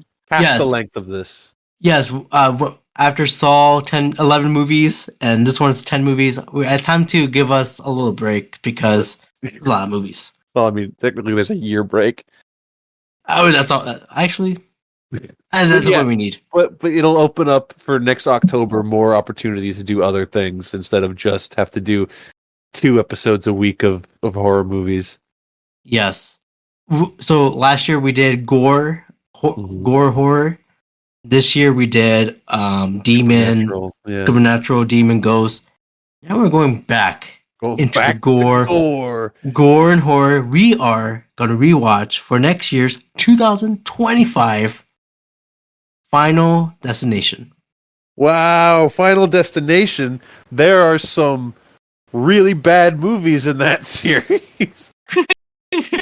But there's a lot of good stuff in there too. It's all about you got to find the good things in them, right?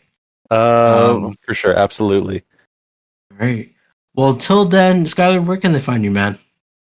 Man, I can't even say I'll be here next time because who knows when I'll be here. Oh wait, I know next time I'll be here because in early 2025 we'll be talking about something. I don't think you said it yet, so I won't say it. No, don't say that yet. But I won't say it.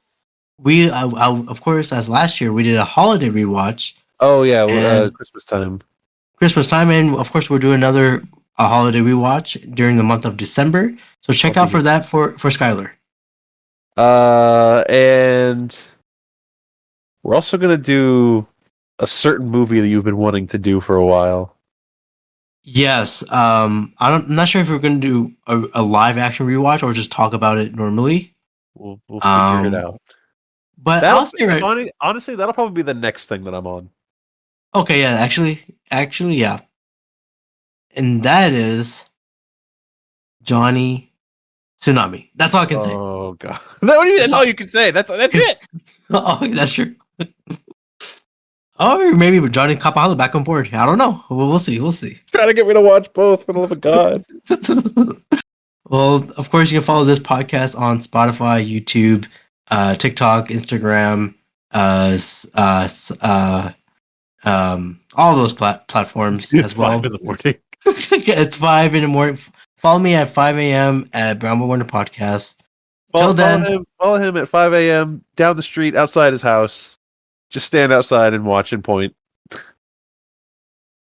Please. And until then, happy Halloween. Halloween. Happy Halloween, and make sure everyone to hide and clap.